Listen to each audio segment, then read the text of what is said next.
Hello and welcome to another episode of Latitude. I'm Maruf Raza. India lost more diplomatic ground in 2013 than it gained, largely due to a lack of political initiative and the necessary leadership from New Delhi, from losing leverage in Colombo to not backing a genuine ally in Dhaka. Dr. Manmohan Singh's government also seems to have lost the plot on the precarious US-India relationship. What must India therefore do to retrieve lost ground and pursue a predetermined and clearly perceived set of goals in foreign policy?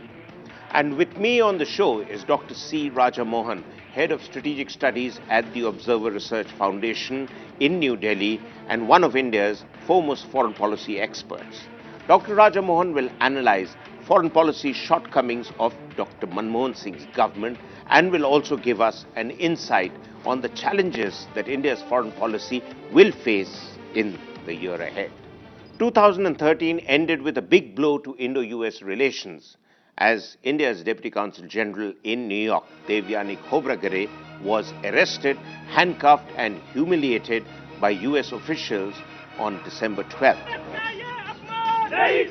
New Delhi reciprocated by suspending privileges, immunities and courtesies extended to US diplomats in India.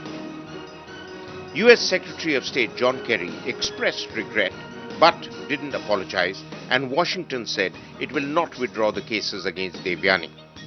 With neither governments ready to blink, Indo-US diplomatic relations remained at a crossroad. Also, the Obama administration's stunted vision and India's political paralysis have already put a nail in the 2008 Indo-US Civil Nuclear Agreement.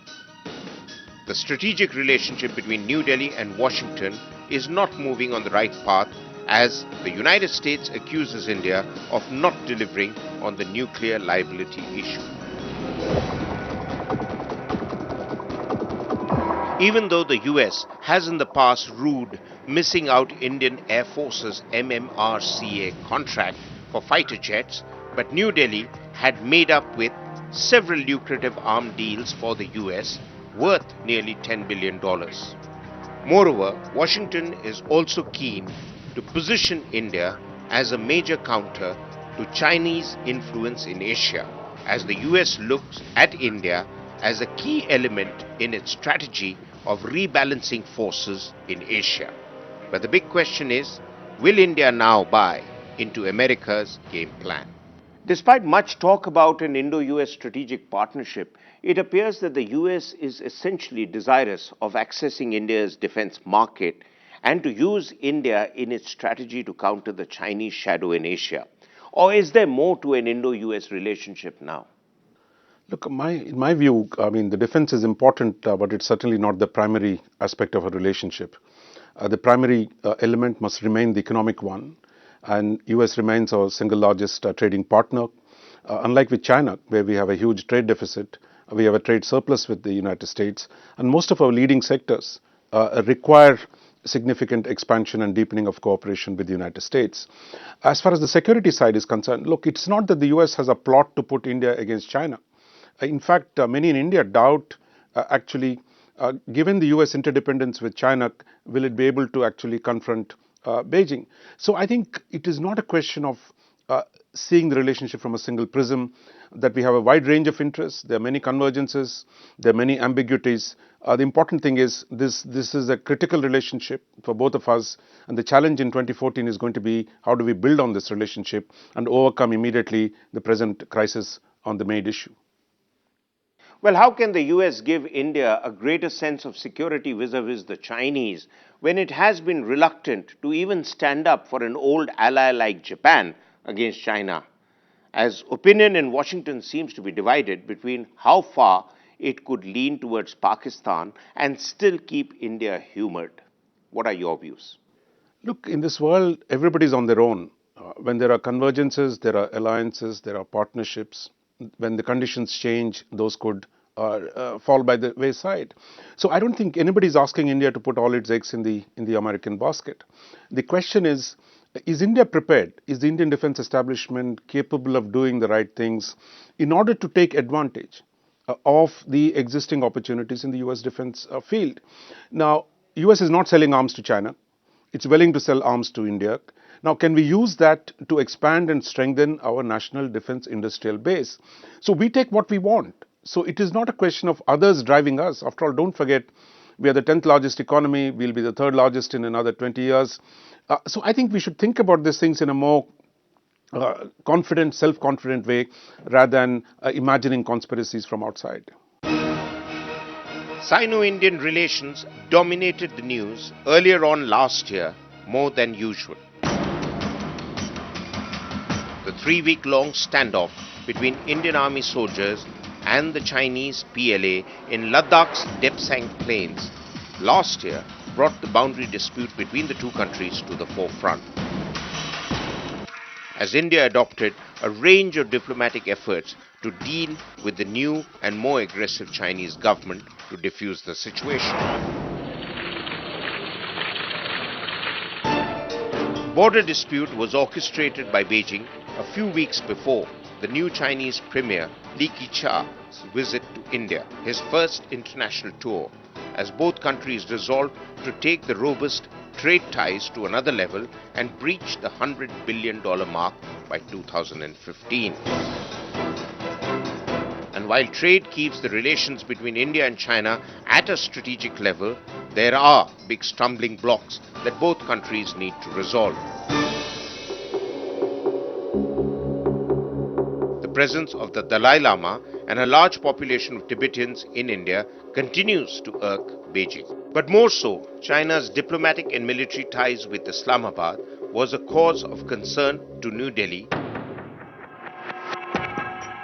as was Beijing's continued support to Pakistan's civil and military nuclear programs and its considerable strategic investment inside Pakistan, like the Gwadar port near the Strait of Hormuz. Equally important was China's presence along the Karakoram highway north of Kashmir that kept policymakers on the alert in New Delhi.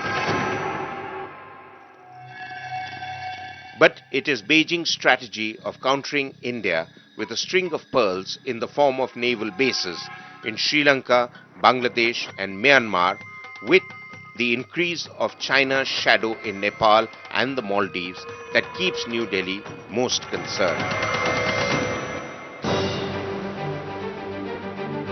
And even though External Affairs Minister Salman Khurshid's China visit was followed by the Prime Minister Dr. Manmohan Singh's visit to Beijing last year, both intended to tone down tempers, but until India learns to counter an aggressive Beijing, China will continue to increase its footprint in the region.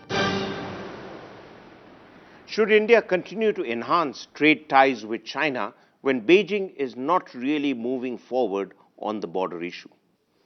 Absolutely. I think we have no option, to expand the engagement on the economic side. After all, China is the second largest economy in the world after the United States, is our largest trading partner in goods. I think the problem on the economic side is the trade deficit is too much in China's favor. We're not able to access Chinese markets for export of our high technology products. So therefore, we got to keep pressing Chinese on the economic issue for fair trade, for balanced trade. But at the same time, we can't link the boundary issue to the economic cooperation issue. And I think on the boundary, the problems are not on our side. China is not stopping us from building our roads. But the Defense Ministry must explain, why is it taking so long to build roads? After all, the BRO, the Border Roads Organization, is under the Defense Ministry. So I think the challenge for us is, look, Chinese power is growing. The capacity to operate on the border is growing. So therefore, our challenges are at home. Can we devote our resources? Can we be more focused in transforming our infrastructure on the border? If we are strong on the border, the Chinese will take that into account. Well, in the light of India's strategic partnership with Japan and India's maritime interest in South and Southeast Asia, what should be the strategy that India should adopt in countering China's shadow in these two regions? Look, I think in Southeast Asia, all the countries in the region, from Japan to Singapore, from Philippines to Myanmar, all of them are looking for options vis-a-vis China. It's not that they're going to fight the Chinese. Nobody wants to go into the embrace of one country. So there is room there for India's activism on the defense front. There again, I see the problem on our side. Our defense diplomacy has been weak. Our defense ministry is not geared to engage these countries, because while all of them are asking for more cooperation, we're unable to deliver. And I think there again, the problem is, dear Brutus, as they say, is in the South Bloc and not on the other side. And within the region, I think the challenge is even more tougher because whether it is Maldives or Nepal, whether it is Bangladesh or other places, the Chinese profile is going to continue to rise. And to cope with that, what we need is not to constantly worry about what the Chinese are doing, but what are we doing? Are we willing to do more with Sri Lanka? If the Prime Minister can't even go to for an international meeting there, then the problems clearly is our ability to deal with the reality on the ground.